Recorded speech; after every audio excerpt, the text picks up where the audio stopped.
Good morning, kiddos. Hope everybody's doing great. This is the day 2 online education. It's going to be both today and tomorrow's assignments. It's going to be posting a little bit late. Sorry, got trapped in meetings, and rendering this video takes about an hour and a half, so it took a little bit of time to get this thing out to you. But hope everybody's doing well. I got to talk to a few of you this morning. That was fantastic. I'll talk to more of you on Thursday for office hours or later today. If you're having any trouble at all, feel free to send me an email. Again, it's chawkins, so it's CHAWKINS @pps.net. Again, that is C Hawkins @pps.net. So feel free to come and join me there, and send me an email, and I can make time for you guys to do a private Google Hangout, and we can sit and chat. I've got whiteboards. We can do some basic tutoring as well, if you'd like. All right, so Google Meeting Etiquette Guide. This is just to cover a few things that we need to make sure everyone's doing. We're now in a place where we're having Google Meetings on a fairly regular basis, and though Google Meeting is great, it does allow for certain things to happen, which means that you have to use self-restraint in order to not do them. So a couple of things real quick. Muting. When you are currently not talking, I would definitely suggest muting your microphone. It is sort of the positive way to do things, and we definitely appreciate that. If you have questions, when you have a question, type in the text box and wait for your teacher to call on you. So there's hand raising is fine, but it doesn't work for everybody. You can also just raise your hand on the screen and wait to be called on. I can still see you, so if you're there, feel free to raise your hand. Contributing. So when you have something to contribute to what is being said, but it is not your turn, use the chat feature in the right-hand corner. So make sure you're using chat appropriately, and make sure you're constructive with all your comments. Positivity is great, negativity not so much. Your turn, so make sure you called on. Where to look. Look into the camera when you're talking to people. So like, you'll see me looking down. It's because I'm looking at my digital board, and it's so I can do all the animations that are happening in real time. But also, make sure that you are looking at the screen. Stay attentive. So pay attention to your teacher. Don't be playing a video game or something else in the background. If you're supposed to be listening to me, I know that the temptation is there. It's real easy to do, and it's definitely something that I have done in the past. But try not to get trapped in a video game. This is the same thing in Spanish, so if you'd like to pause it here and read through any of those pieces that I just said in English, you're more than welcome to. So I'll go ahead and leave this on the screen for a second, but I'm not going to leave it on too long. Feel free to pause it if you'd like to look at these.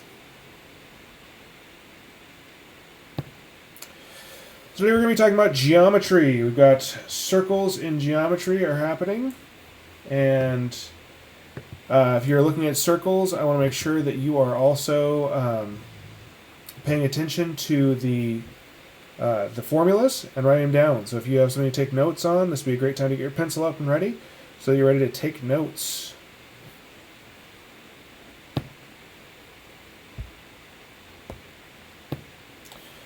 Alright, so finding the circumference of a circle. Finding the circumference of a circle is a fairly straightforward task if you know one of two things. One of those things would be to know the radius. Okay, so if I know r, I can solve for the circumference, which is the distance all the way around the outside of the circle. That is the circumference.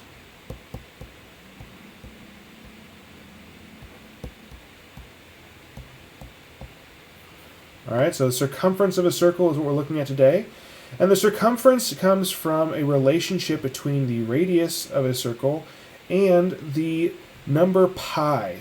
Okay, so remember pi is this symbol right here. All right, so for pi is roughly equal to, and I say roughly because I don't want to write the entire thing out, 3.14. That is a decimal that does not repeat but goes on forever. So it is a much longer number, and if you're using a calculator, the calculator knows pi as a relationship, so it uses the relationship to create the number in the math equation that you'll be using. So just so you're aware, when you use a calculator, you get a much more useful and much more accurate answer when you actually punch in the pi symbol.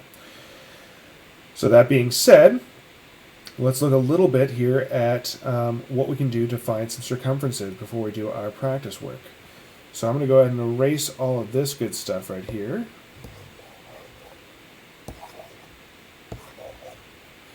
And now I'm going to give you a number. So we're going to use the actual equation here, or the formula for pi. So if I have a radius of 2, okay, the formula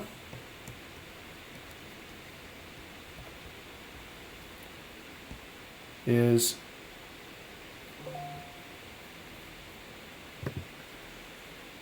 two times pi times r.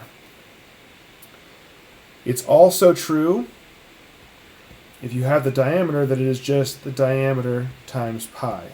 So that's where that 2 comes from right here, is that 2 radiuses make a diameter. So 2 times the radius makes the diameter. So if I have 2 times pi times r, that's the same as saying 2 r's, which is diameter, times pi. Okay? So let's go ahead and do that math. Now that we know what the radius is, we've got the radius of 2, so let's plug in 2 over here for r. So let's say for this one, it's going to be 2 times pi times 2. And we know that 2 times 2 equals 4. So 4 times pi. And let's just pretend that pi, again, equals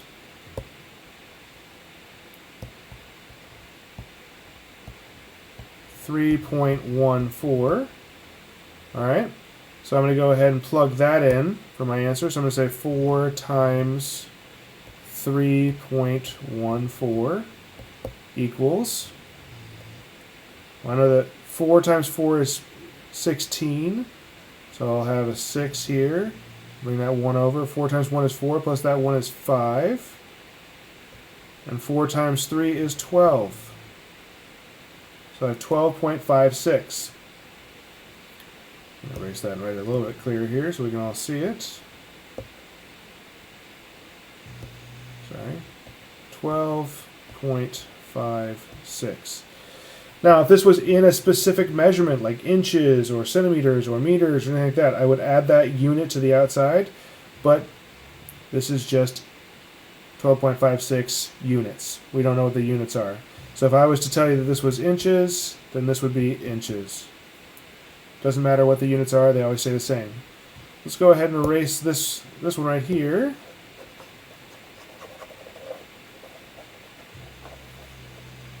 We'll do a new one. Let's try it again with a radius of 4. Or let's do it odd numbers. Let's do 3. So I have a radius of 3. That means my circumference equals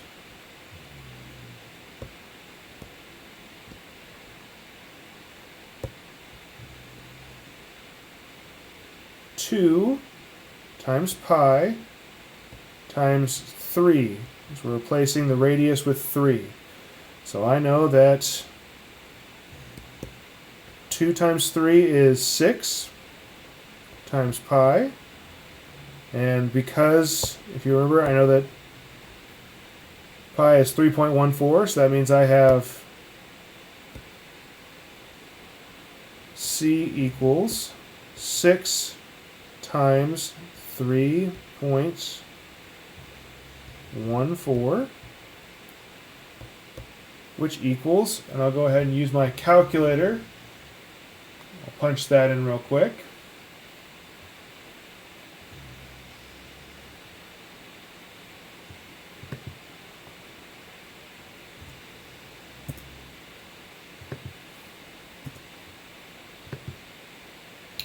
Equals 18.85. 18.85. All right. And again, let's say I knew this was meters, then this would be meters. Okay. So if you know what the units are, you always want to add the units in. That is incredibly important in science as well as math.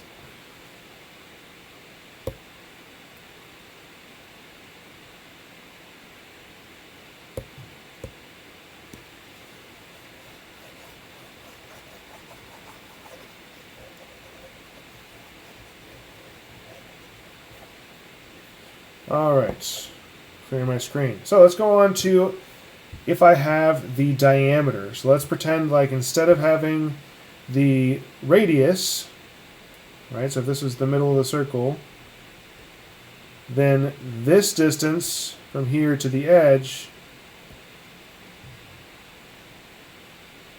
would be the radius. But because I have the entirety of that line, the distance all the way across the circle, this is the diameter.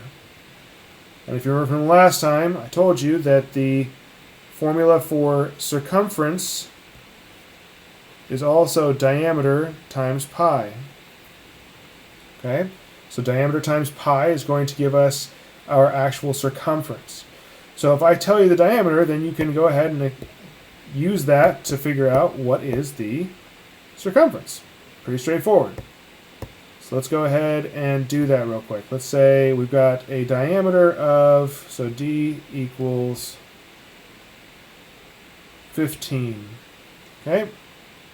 D equals 15. So if I want to find the circumference of the circle, I need to multiply 15 times pi. So I'm going to go my calculator out, I'm going to type in 15 times pi, and I get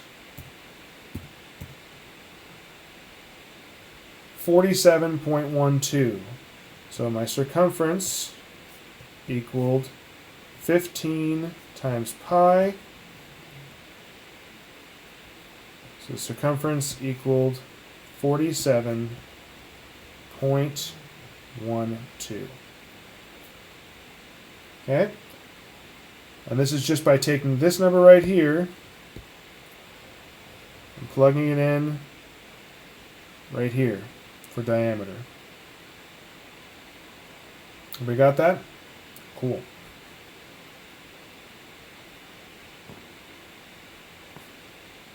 We'll do one more of those and I'm going to move on to finding the area.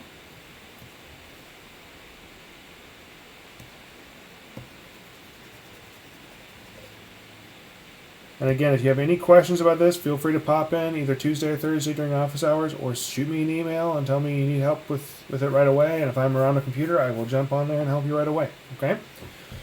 All right, so let's look at the area, or let's look at the circumference of a circle one last time with diameter. So let's say we have a diameter of,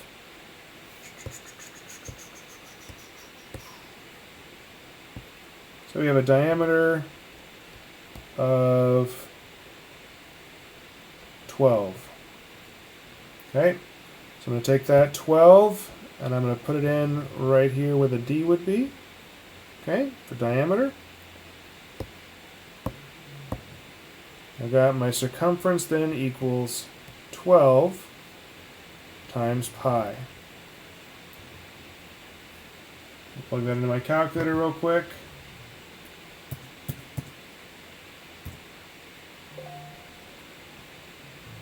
And I get a circumference of 37.7. And again, that value right there is the distance all the way around the outside of the circle. Circumference. All right, let's try it again with the area. This time let's find the area of a circle.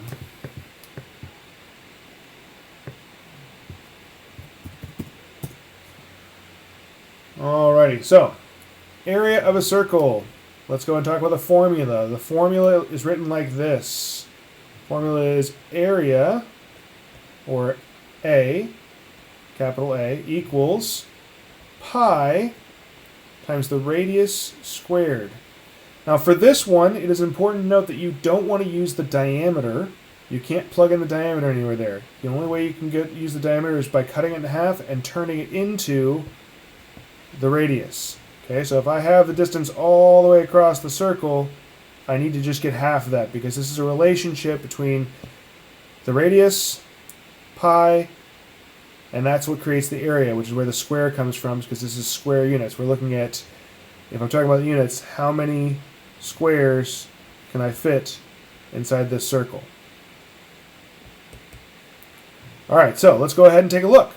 let's say I have a radius of 4. Radius of 4, and we'll call it inches, just for fun. All right, so now we've got a radius of 4 inches. All right, so then my area equals pi times 4 inches squared.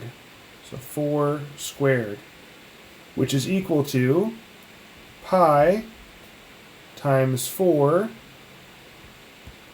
times 4. So we're squaring things. When I look at this right here, this just means 4 times itself. So 2 4s multiplied together. All right? So let's go ahead and do that math then. So I've got pi times 4 times 4. 4 times 4 is 4 4s, or 16. So pi times 16. And I'm going to go ahead and use my calculator so I get a nice accurate rendition. It should be something a little bit above 3 times whatever the number is, because it's 3.14. So it's going to be close to 3 times, but larger than 3 times the number. So I know that 3 times 16 is 30 plus 3 6s, which is 18, so 48. So this should be bigger than 48. It should be a number slightly larger than 48. So if I put in my radius of 4, I use my calculator, I'm going to get 50.27, and again this is in inches, but because it's in its area and it was in inches squared. Okay, so square inches is what we're talking about, because we're talking about how many square inches fit into this circle. That's the area. Okay? Give me a second to write down those notes. Don't want to move too fast. If you're not taking notes at this point, you can always go back and restart the video and take notes again. I suggest having notes so you can go use them when you do your assignment. But again, if you can remember all this stuff, it's great. It is review, but I would love to see you guys taking notes and have that be something we talk about when I meet you guys during office hours. Alrighty, let's move on. Let's try the area of a circle when we do have the diameter. So when I have diameter instead of radius, let's say the diameter equals 18, then what is my radius?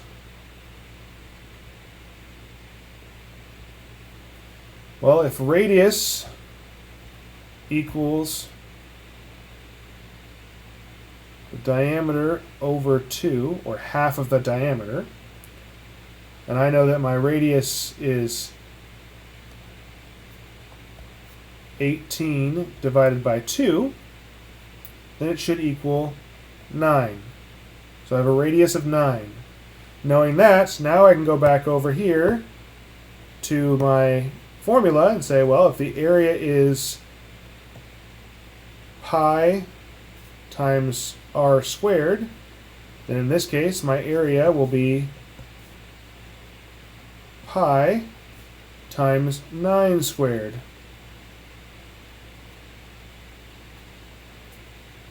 Which equals pi times 9 squared, which I know my squares. 9 times 9 is 81. And again, I know that pi right here is going to be slightly larger than 3. So slightly more than 3 times 81 is going to be slightly more than 243. It's somewhat larger than 243, because 3 times 8 is going to be 24. 3 times 1 is 3, so I'm going to have 240 plus 3 is 243. So it should be slightly larger than that when I do my calculations. So that's assessing the reasonableness of my answer. If I'm looking for the reasonableness of my answer, I want to make sure that my answer actually makes sense, right? So when later on when I'm looking at my answers, so I'm going through and be like, wait, I got 7,425. That's way more than 3 times 80. I did something wrong. So it's always good to check yourself and look for the reasonableness of your answers when you're going back to look at your work. So let's say I go ahead and say my radius is 9, so it's going to be 81 times pi, which gives me an area of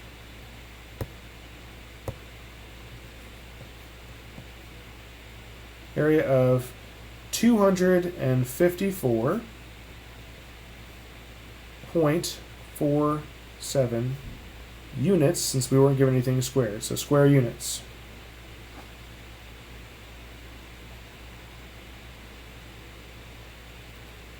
Again, the only real difference between this one and the last one, if we look at the last one, we had the radius. So this was the radius that we got. So we didn't have to do anything to this number. We just plugged it right in for the r, and we just did the work. Now for the one that we just did, instead of getting the radius, we got diameter. And we had to figure out radius by doing this formula, which is radius equals the diameter divided by 2. We did that work right here, and we got 9. We took that 9 and dumped it in for the r. Okay, so we ended up with pi times 9 squared, or pi times 81, which gave me 254.47 units squared.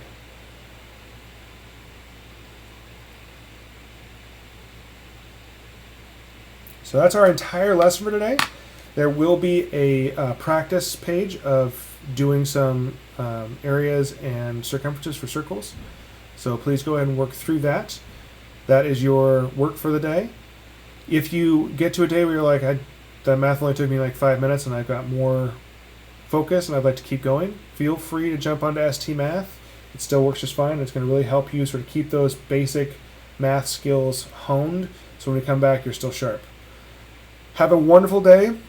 I still miss you guys terribly, and I hope you're having a wonderful time, and I hope you're getting outside a little bit while it's still sunny outside, and at least doing some sports like maybe shooting some hoops by yourself, or just going for a jog, or going for a walk and enjoying that sunshine. Bye, guys.